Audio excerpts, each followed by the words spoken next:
The topics and opinions expressed in the following show are solely those of the hosts and their guests and not those of W4CY Radio, its employees, or affiliates. We make no recommendations or endorsements for radio show programs, services, or products mentioned on air or on our web. No liability, explicit or implied, shall be extended to W4CY Radio or its employees or affiliates. Any questions or comments should be directed to those show hosts. Thank you for choosing W4CY Radio. Welcome to Entrepreneurs Ascending. This isn't just a podcast. This is a call to action for all entrepreneurs who are tired of seeing their businesses and communities suffer while big business continues to grow by the billions. We challenge you to apply the content of our time together to create businesses that your clients can't resist, your employees love to work for, and your communities can depend on. Now is the time for Entrepreneurs Ascending. Hello and welcome to Entrepreneurs Ascending. And we have a special guest today who actually comes from the big business world. And so I want to clarify that we are not anti-big business. The point of that intro is that you have a responsibility to your communities. And big businesses continue to grow and continue to thrive while maybe we're not taking the actions that we need to take, that you need to take to make as strong of a business as you can, to cement your footprint, to make that impact that you can. So this is absolutely a call to action for you to step up. And there's a lot that we can learn, from the continued improvements, the research and development, and just the best practices that come with big business. And so we've got somebody who has been able to thrive through his own entrepreneurship journey while working for a big business. He's thrived by writing books and being able to use that personal branding to be able to help him build that trust and be able to prospect and be able to build those relationships. And so we're really excited to learn about his journey and how he's helped other businesses. So we're excited to have Carson V. Heady with us here today, author of Salesman on Fire, and he's also a fellow podcast host. So once we come right back from the break, we're going to introduce him and get going. Have you been suffering from chronic pain, disease, or sleep disorders? Did you know that 75 to 90% of disease is caused by inflammation in the body? The sad truth is, most doctors just treat symptoms rather than finding and fixing root causes of inflammation. If you want to fix your health problems, then finding and fixing the cause of the inflammation is a must. It's time to demand this for your health care and start living life to its fullest again. Book a discovery appointment with the Functional Health Team founder, Dr. Flora, to get your answers ASAP at www.functionalhealthteam.com. All right, we're back. And hey, Carson, how you doing, man? Matt, so good to see you. You too. As we were saying before, it's kind of been a while. We've known each other for years, but man, remember those days of the live events where people would see each other in person? Vaguely. I vaguely do. It's great to see you. I think, we were just commiserating that. I believe the last time we saw each other was at an event, obviously a few years back. And it's good to start getting back to some of those things again. But thanks so much for having me. Yeah, thank you for being here. And again, Carson, you're a pretty decorated salesman, aren't you? You've been a number one salesman for Microsoft many times, correct? You know, I've been very fortunate in my sales career, yes. And I think your intro was spot on. It's one of those scenarios where I've been on both sides of the coin. You know, I have my personal brand and a lot of the work that I've done as a speaker and as a coach and a consultant, which actually predates and is during my time at Microsoft. I've worked for small consultant firms, and I've worked for two very large organizations, Microsoft and AT&T. So hopefully I can offer some feedback and guidance today that resonates with your audience. Absolutely. Well, we want to definitely dig into that whole concept of personal branding and how you've been able to use that being an author and being a speaker and being able to leverage that to be able to grow your business or your book of business as well. But first of all, I just got to ask you, tell us a little bit more about like your entrepreneurial journey. Like, where did you first kind of get that bug to kind of do that something on your own and kind of create something on your own, like with the book and all that? Love the question, Matt. It's one of those things I always approach things a little bit differently. I'm one of those Yeah. folks that I ask questions, and if there's a problem or a blocker, I'm always looking for, okay, what's the way we're going to scale this wall, right? Hmm. I was also super, super passionate about selling and leadership and career and some of those key elements. And so I tried to, in essence, create a very diversified portfolio of ways that I wanted to, to broach and stoke those fires, right? Because for me, I loved coaching leaders and I loved coaching sellers. And I had the scenario back, it was over a decade ago now. I always had the desire to write a book, to create in that regard. And so it was a number of things, but part of it was that creation of content, putting something out there that made my resume stand out, or that made me stand out from a social perspective. Then there was, doing video content, and then there might have been blogging, and all of these different things, and these contributions that were out there that helped me stay top of mind in certain regards, going out and following followers of people that were influencers that were doing what I wanted to do, so that I could connect with like-minded folks or people that might have a different perspective. And so for me, it was about creation and contribution, but it was also about connecting. Those three C's were really vital for me. Yeah. Yeah. So, and when you say like contribution, is that kind of that impact that you felt like you wanted to make, or is that kind of more about like just tell me a little bit more about what contribution Sure. really means to you? Yeah, I mean, it could be any number of things. It can be the tangible contribution of, hey, I created a blog or a video, and leverage these types of things to stay top of mind and to have figure out where does that message resonate. But the other, maybe intangible, sometimes is just showing up with value or point of view. How can I create a relationship, and what's my unique superpower that I believe I can bring to the table? What type of, to your point, what type of impact do I believe I can have? What are the outcomes that I believe that I can drive? And, when you're starting out, yeah, I remember, I always find it, and rightfully so, often a lot of people tell me, because I've become very well known for digital selling within Microsoft. And they're like, hey, yeah, it's probably easy when you've got that logo on your back. I cut my teeth doing this stuff before Microsoft. I was at a very small Hmm. consultant firm for some time, for about a year prior to even joining Microsoft. That's where I started using a lot of these digital tools there. And then when I was marketing my book, or when I was, creating content. And then even today, just picking up little things like you're doing, like, doing podcast, and how can I engage people, learn, get key perspectives. So those are the types of contributions that I think are key. Is think about, your audience, where are they? What are the different types of things that I can do to engage? How do I show up with value? And then Hmm. what unique superpowers can I parlay into successes for other people? So value, that's kind of that core of that concept of contribution for you. What kind of value can you bring to the table for, I guess, the community, kind of as you were saying before, that you're trying to build, right? That's it. Yeah. It's very, I always look for, what's the problem that I can help solve, or what is Hmm. the scenario that I can make better, or what is something that I know about that I can show up with a unique point of view. I think it's important to lean into your competition and figure out, okay, what are they strong with, but also, where may they not be strong that I can show a strength. And then that's an area where I can capitalize, and being cognizant that, look, there's going to be other folks out there that can do what I do, but they're not going to do this a certain way. This is my unique strength. This is what I can lean in very heavily on. So I think there's a lot of benefit to doing SWOT analysis of the others in the market, the others that are doing similar things to what you're doing, because that can really give you your niche and that area that you want to double down on.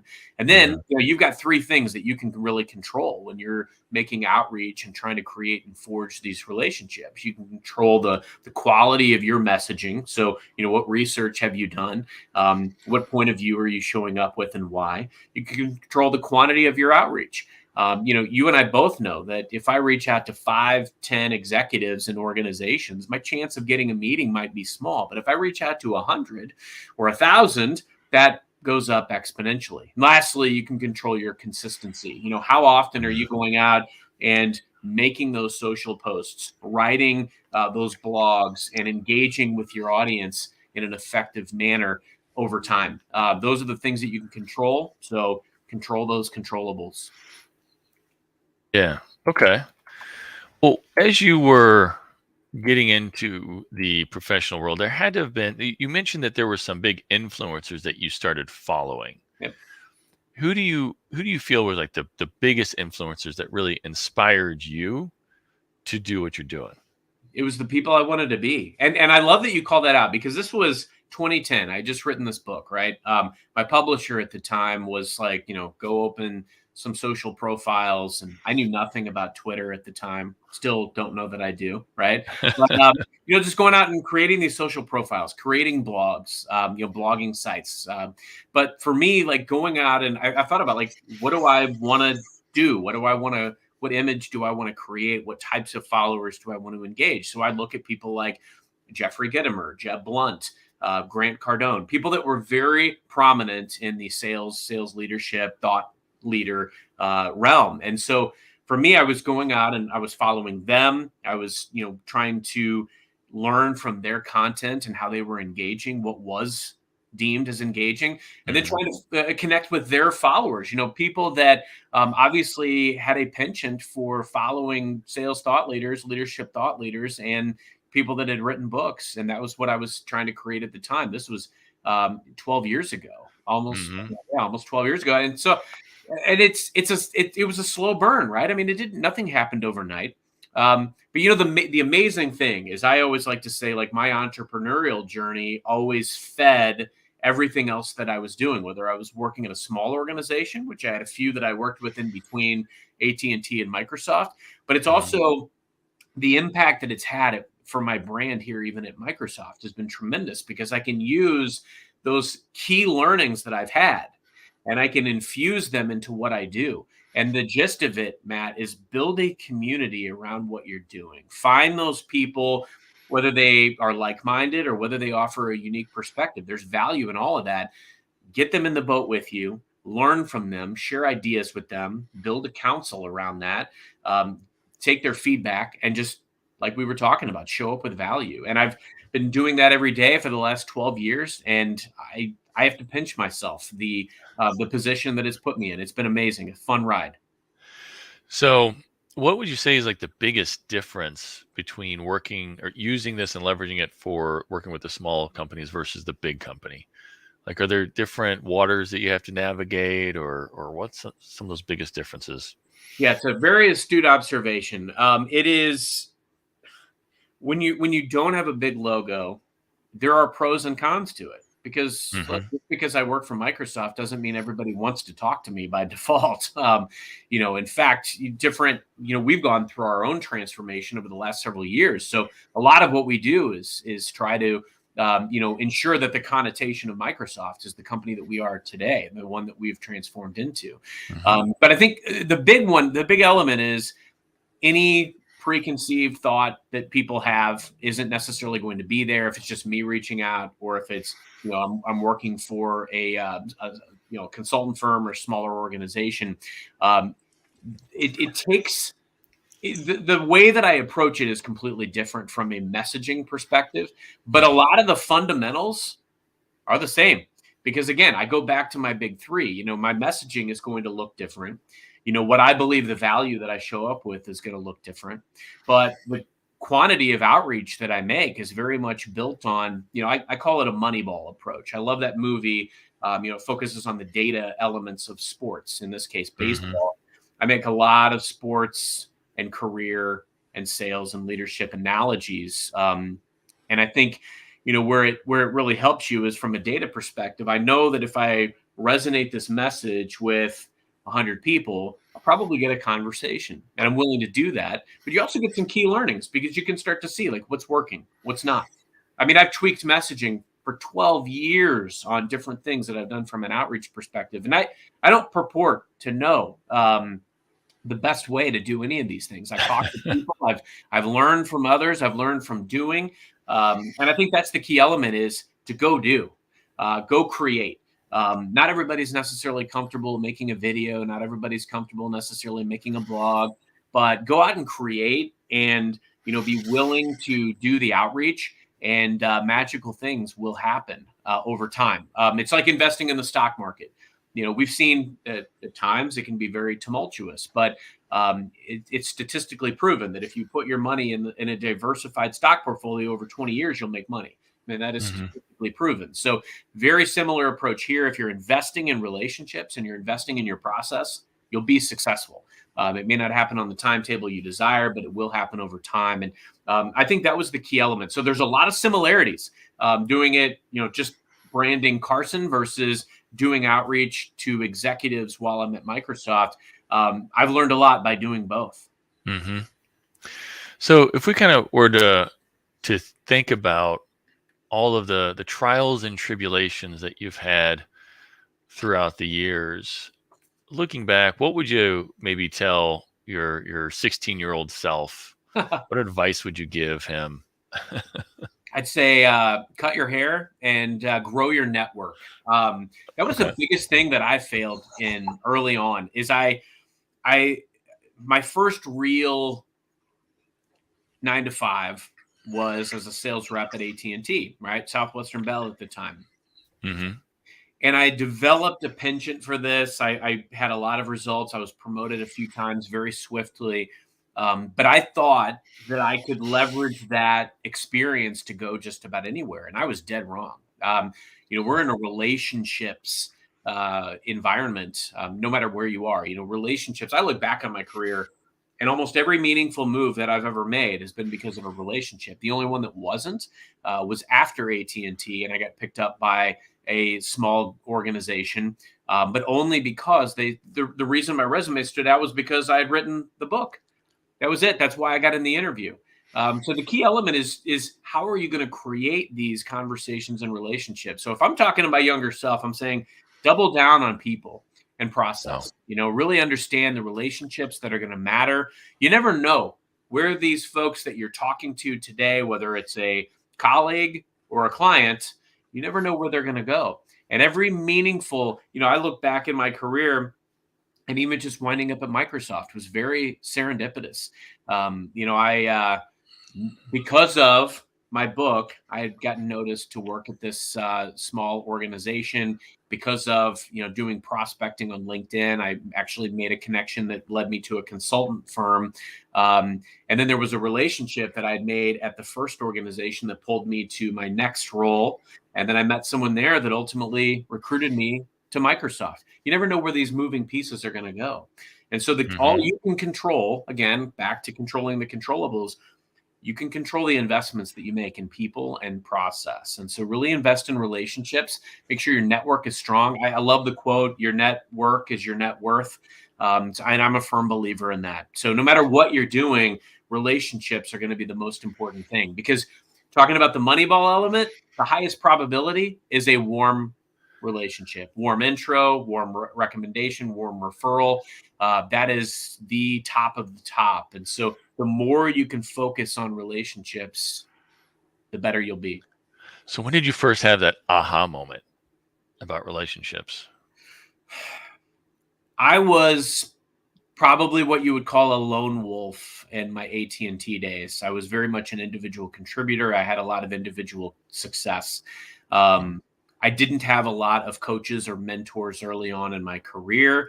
And, I didn't understand the team element. And I was in environments where I could have done more in that regard, but I didn't have that real kick in the pants until a few years later. And when I really realized, it was making the transition also from being in a cold call, one call close type of an environment. It was the transition going from that into more of an enterprise selling and longer sales cycle, or working at a consultant firm where I had to lean on the superpowers of my peers, realizing in a very humbling way that I was surrounded by a lot of people that were a heck of a lot smarter than I was when I had that realization. Because early on in my career, when I was a one call closer, or when I was a manager, when I was a director who was tasked with basically starting a department, I always felt like I had to be the smartest person in the room. But it was when I realized that I was a lot more powerful when I was in the boat with all of these other brilliant minds. That's when I realized it. And it helped me tremendously working for, 3 smaller organizations in between AT&T and Microsoft. I walked into Microsoft a completely different person. And I was, making a sports analogy. I felt like here I can be, I felt like I would be like a sixth man, right? Like on a basketball roster. I felt like if I can contribute in some way, and I was surrounded by a lot of people that were younger than me, that were a lot more technically savvy. Look, my background was in consulting and telecommunications and advertising. I really had on paper, I didn't necessarily belong there, but the person that recruited me believed I'd be effective. And so that realization came to me when I realized how much better my results and the team's results and frankly, customer and client outcomes would be when I embraced that team mentality. Mm-hmm. So you've got a unique perspective, I think, because you've got that entrepreneurship journey, and as well as working for big business and being in the sales world and the prospecting world. So what values do you feel are like the most important for succeeding in your profession and how you operate? Yeah. You can go very far on energy and vision and excitement and adrenaline and all of those things. But what I think really the tail of the tape is your resilience. And like I go back to Napoleon Hill, right? Think and Grow Rich. And I think about, what stood out to me the most in that book was that most people that find success find it after the majority of others would have already given up. And for me, like I've lost jobs through no fault of my own. I've had some very unfair things happen to me. I've had relationships that soured. I've had tough years. Through those losses, you can decide, you got a couple of decisions. You stay the course, you reconfigure a little bit, you regroup, you rebuild, or you lay down. And I won't lay down. There's a reason that for the stuff on my wall, Rocky Balboa is up there, and that is a constant reminder of the line from Rocky Balboa, the film that came out in 2006, where it's a speech to his kid, and it talks about the world ain't all sunshine and rainbows. It's a mean and nasty place. The gist of it is only you decide if you're going to stay down when life knocks you down. And so for me, that was the biggest key learning is I've had just as many losses, probably more than most, because I am not afraid to put myself out there. It also reminds me too of that quote from Michael Jordan, my favorite athlete ever. He's missed more shots than anyone, but guess what? He's considered the greatest ever. And the reason why is because he kept coming back. He kept reinventing himself, looking for new challenges, but he stayed the course and he was a champion. And that's what we all have to do. That's the kind of mindset we have to have. So resilience for me is number one, that mental toughness, and constantly being on a quest for learning, constantly thirsting for learning. I recently started working in the healthcare space. So I work with a lot of, clients, but also partners and vendors in the healthcare space. And it's very rewarding for me to be able to leverage what I'm passionate about to drive outcomes in healthcare. I'm humbled by that experience. But I would say the most amazing thing about all that, Matt, is that you think about, these key elements of what got you here, and you start to realize, like, there were some times where the future wasn't clear. You don't have to know what the future is going to look like. You Hmm. just have to put one foot in front of the other, and you've got to stay true to yourself and to your vision. And if you do those things, you will be successful. It may not happen on the timetable you want it to. Excellent. Excellent. Well, so resilience and just having that quest for learning. And some of that learning is, that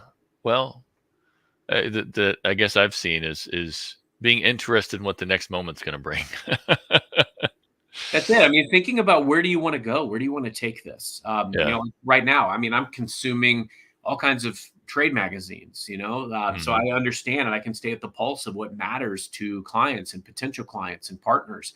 Every bit of work that I do, because a lot of our work is through valued partners, which are, often smaller organizations. Don't get me wrong, there's some very large partners, but there's some that are relatively small shops. And it's critical to stay at the pulse of what matters to these organizations so that I can adequately invest, whether it's time or resources or, selling people internally on leaning into the cause. Hmm. These are all very important things. No matter what your role is, you're always going to have to understand how to influence and how to help others understand why they should get engaged or why they should change their current course.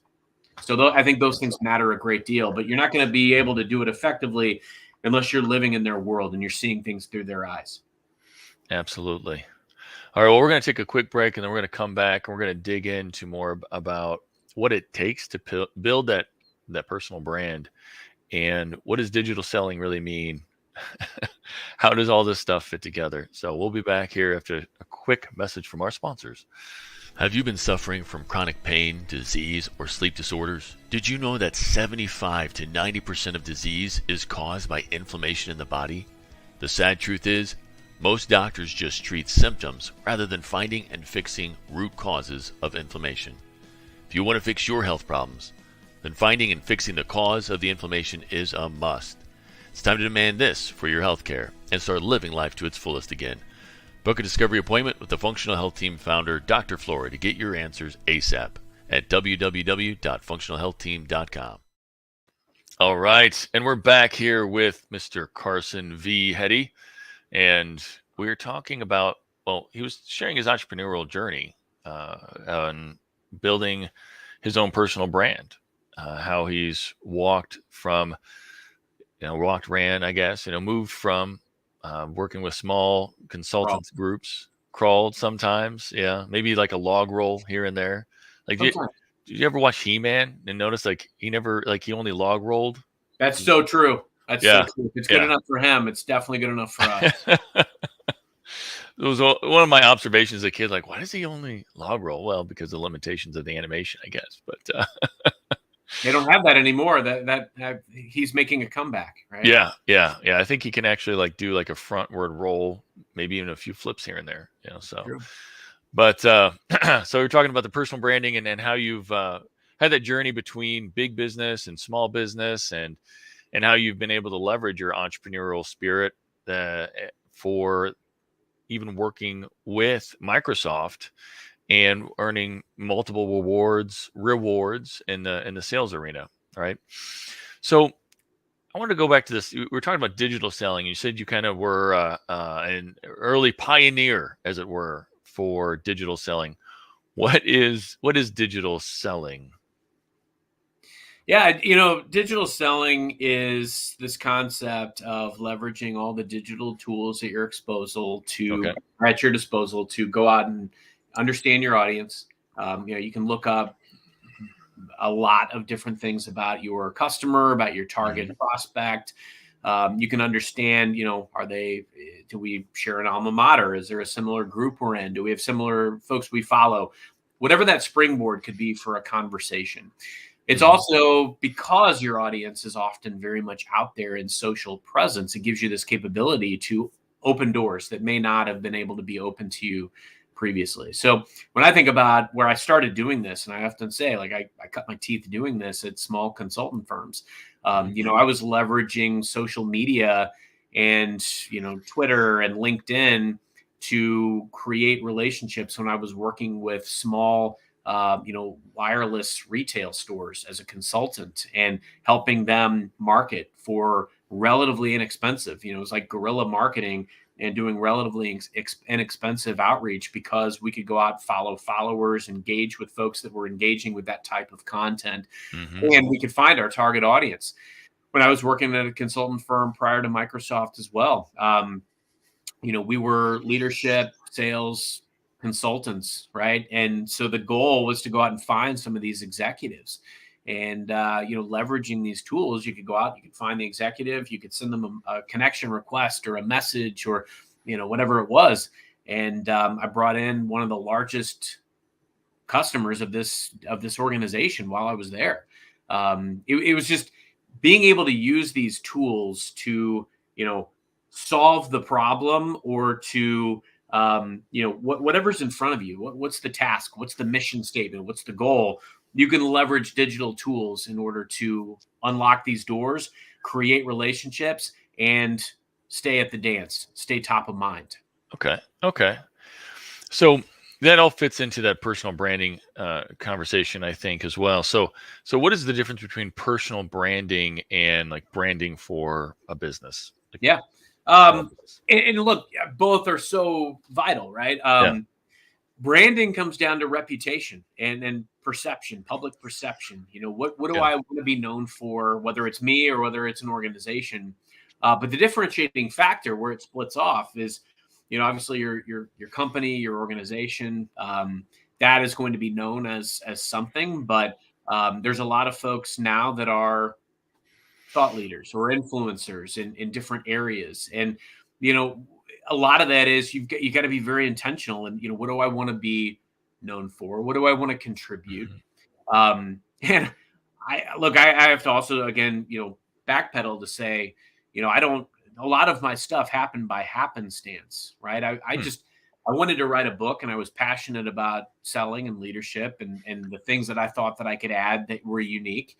I wrote a book. It didn't light the world on fire at first. It was, I think they say like 95% of books sell less than 100 copies. I've been very fortunate that mine have done, have surpassed that. But like the first book right out of the gate, there was some built-in audience, but I had to figure out a way of creating and promoting this and also standing out. A lot of people doing what I did, right? And very effectively at that. So that's why I created a very unique spin to my book. It was more parable-esque. It was a book inside of a book.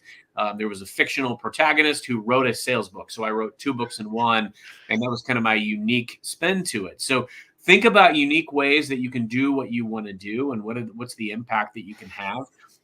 But it's taken me every bit of 12 years to have the brand that I have today. Don't get me wrong. There's little pieces that come along the way. But, we were talking about this before. Like I recently added podcast hosts to my portfolio. And that happened also very much by happenstance. In 2020, I was lamenting to a friend of mine on a virtual call. I was like, man, I miss just sitting around talking about sales. And we started doing these recorded sessions and putting them out there to start conversations, right? And then I had people reach out to me and like, hey, I'd love to be on your podcast. I'm like, what are you talking about? I don't have a podcast. I don't want a podcast. That implies commitment. I don't have the opportunity or the ability.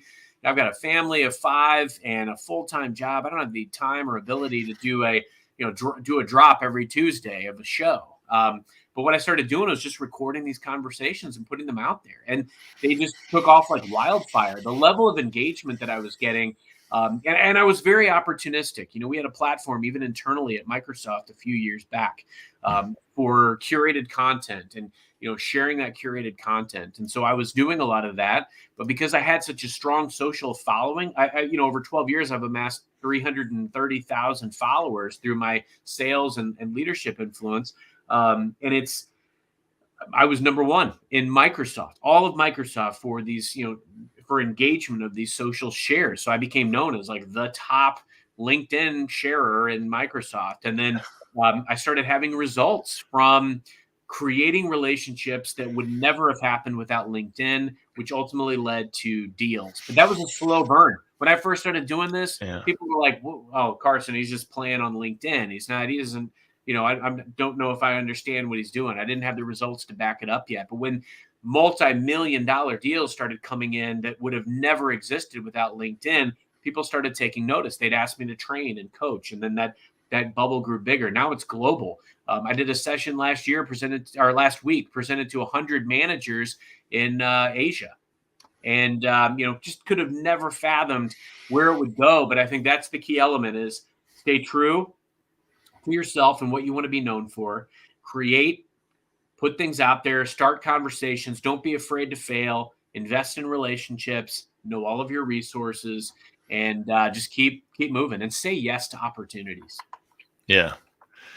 So I think that is a key component though there, because you said it a happenstance, like you just kind of fell into it. The big differentiator though is a lot of people have really good ideas. It's about saying yes and taking action on it, right? So I think you need to give yourself a little bit more credit for that. So how do you find, I guess, that motivation to say yes? Because sometimes it can be kind of really, really scary, and there's a lot of commitments that you have right now. So how do you get that? How are you able to manage that whenever you say yes? There in losses, I developed kind of a fearlessness, because it was like, what's the worst that can happen? Like I lose my job, or I, get a big deal lost, or whatever it is. All that stuff's happened to me. So it doesn't faze me anymore. Don't get me wrong. I mean, I value relationships, and I value my colleagues, my teams, my leadership. Those are things I'm afraid to lose. But I think the key element is that you've got to understand your parameters. What am I operating in? Like, right? I mean, who's the audience? What are my mediums? What can I put out there? And I appreciate what you said, Matt, because it's one of those things. Like, I'm a big believer. We create our own luck. I'll also make reference. That's why my poster for The Color of Money is back there, because of the line: for some players, luck itself is an art. Knowing how to understand the playing field, understand the parameters and all the variables, control the controllables. And I'm a believer in probability. Why I don't gamble anymore? Because I know the house wins. But in your life and in your career, you can control things, and you can enhance the probability of success. You can control your mindset. You can control what you do with those great ideas that you're having. And not every one of them has been a fire, right? For me, like I told you, I wrote Birth of a Salesman 12 years ago, and it didn't like blow up out of the gates. There was a curiosity factor from my old coworkers, but I mean, it wasn't something that just took off. It wasn't, you don't just do one thing and stop. I've had some phenomenal years, award-winning years, but like a great championship sports team, you got to come back and you got to do it again, and the expectations are now higher. And so I think the key element is, you've got this great idea. Does it solve a problem? Is there something compelling about it that is going to influence someone to change? And then lastly, are you willing to be a differentiating factor? I've had a lot of people tell me over the years too, like, Carson, I've worked with you, or I've signed with you. You're more expensive, but the reason that I work with you is because you're so communicative. You're transparent. You cared about what mattered to me. I spent a lot of time really investing in those relationships and asking them, look, if we work together, what does that relationship ideally look like? Where have you maybe been burned before in, consulting or, partner types of scenarios? Where have those types of relationships worked well? What do you like about your current solution? What do you not like? And sometimes even telling them, look, maybe we're not a fit today, but if you do ever need me for this or that, I'm here. And they can see me because we're connected, and I'm top of mind because I'm making posts, and maybe they think something's relevant. I mean, it's been years. It's sometimes between the time where I connected with someone and I did business with them. But we were always in that same circle of influence. We might have shown up to an event together. We rekindled the conversation. People move around. You never know where they're going to go. And I think those are the key things that you can control. So being able to figure out what is my brand? How am I going to be intentional about that? How am I going to leverage what I know and what I'm good at and what I care about to stay at the pulse of what matters to the people that I want to do business with? And then how am I going to invest in those relationships? And how am I going to do that at scale? How am I going to do that over time? I try to apply all of those fundamentals to give myself the best probability of success. Okay. So when you're looking at your personal branding and your early journey with it versus your journey now, where is the best place that you've learned to start with that kind of through trial and errors? Help us kind of cut through some of that time lost and maybe in money lost. So what is the best place if somebody's wanting to create that personal brand? Where do they start? Yeah, you got to think about your audience first. Okay. Who do you want to create relationships with? I'll be fully transparent. My journey has been challenging because I have this dual role, right? I want to be in the conversation and part of the sales cultural thought leadership, but I also meet executives every day with major healthcare organizations. They don't care about my sales awards. They don't care about any of those things, but I have a balancing act, and it works okay. But it's very distinct differences. Think about your audience. Who do you want to create relationships with? What is your perspective? How do you show up uniquely? And then think about these two things. Think about these two things. What are the relationships you want to create? Like, write out your dream list. What are 10, 20, 30, 50, dream clients or dream relationships that you could create? Carve them out, figure them out, right? The other element is, what are your mediums? Now, as I mentioned, not everybody's going to say yeah, throw me on video. I didn't start out doing video, and I went many, many years where I didn't leverage video. I've written blogs that nobody's read. I've made videos nobody's watched, but I wasn't afraid to create content. And I've also had videos that have had tens of thousands of views, and I've had blogs that have gone viral. It's those things happen because of, again, probability and controlling the controllables. So think about your mediums. What are the areas where your strengths are going to play? What is your audience reacting to? Are they reacting to blogs? Are they reacting to videos? And then go out and look at the people that are doing similar work to what you're doing. Understand your competition, but look at the people that are doing similar work, and what are people that follow them engaging with? What type of content? So go out and think about what mediums you want to invest in. If it's video, if it's I'm going to blog, I'm going to leverage multiple social profiles and find ways to scale. I want to leverage automation tools to either create or kind of templatize some elements of my approach. You got to be careful with some of that stuff because you can't dehumanize it. You got to make sure that the human element is still at the core. But if you focus on the relationships and your mediums, that is going to really help craft it. And then comparing and contrasting, when I started till now, any of these things that you're doing, my LinkedIn profile is an example. I now, because everybody called what I did a podcast, I'd be remiss not to say, I'm a podcast host. Do I post a podcast every week, 2 weeks, 3 weeks? No, it's sporadic. It's inconsistent, but it's something that I am, and I'd be willing to connect with others as a result of that. So I get people that reach out to me all the time. Hey, I'd love to be on your podcast. And I'm blown away by some of the conversations that I've been able to have as a result. So you're going to be surprised at what your branding efforts create. And that's a good thing.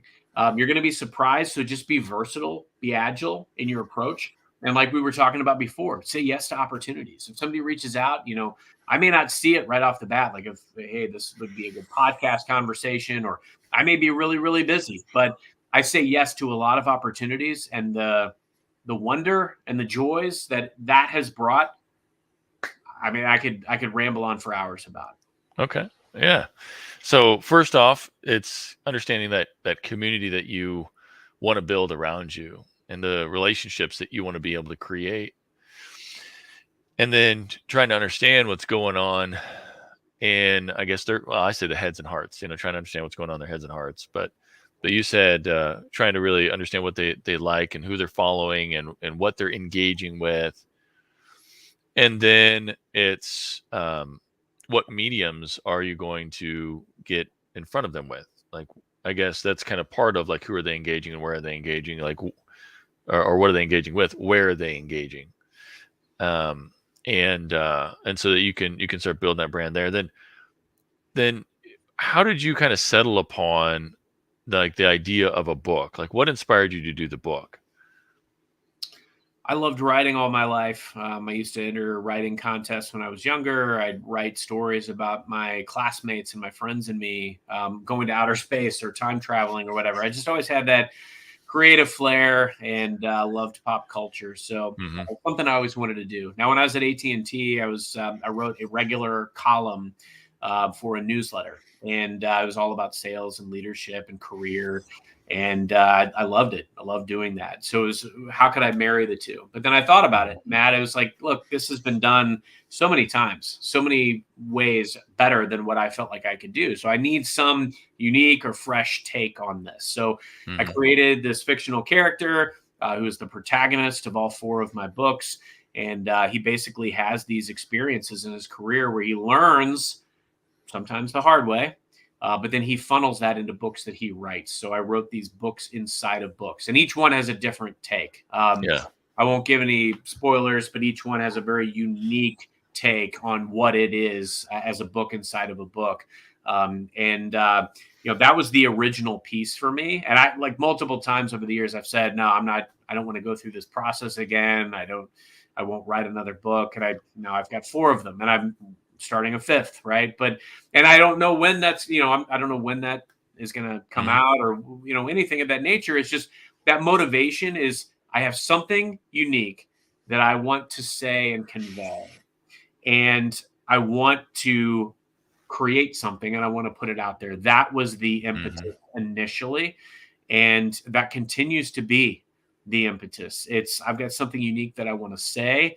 And then, as you get older, and I mean, when I wrote my first book, I was in a very different space than I am now from a life perspective. I mean, you get a little bit older, and you got a family and kids, and you start thinking about, like, hey, I'd love someday for my descendants to say, hey, my dad or my grandpa or whomever wrote this book, right, or this series. And so it Hmm. has a very different meaning now.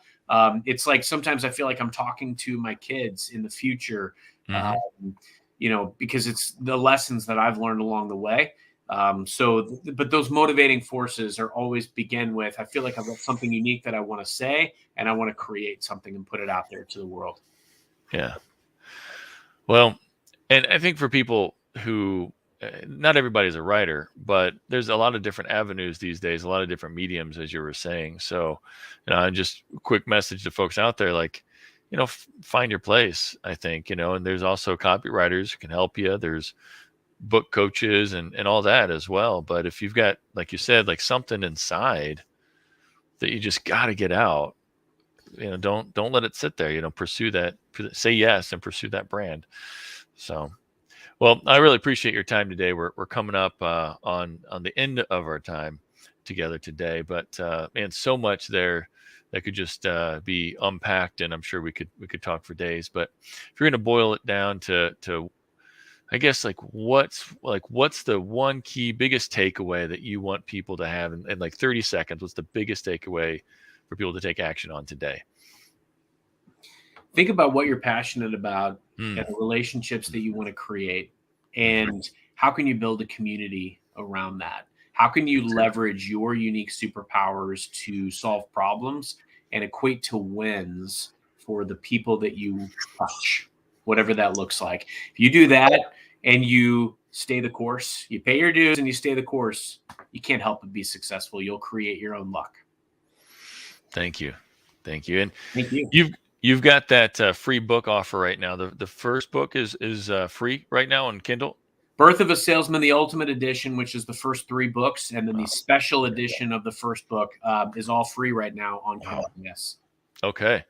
So definitely take advantage of that if you want to learn more about how to be a great salesperson and connect with Carson. His website is carsonvheady.com, and he's out there on LinkedIn, and he's looking for other podcast guests too. So there's lots of ways to connect with Carson. So thanks again, Carson. Really appreciate it. You laid out a bunch of truth bombs for everybody out there today. So thanks again. Matt, my pleasure. Thank you so much. Thank you for being with us today. But now is the time to put what we talked about into practice. Remember, your family, employees, and community are depending on you to rise up and win. The great news is you're not alone.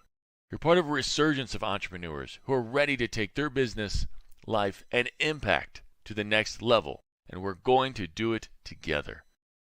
This show is powered by Time for Success, where we help business owners every day who want more freedom and wealth while building a legacy of positive impact.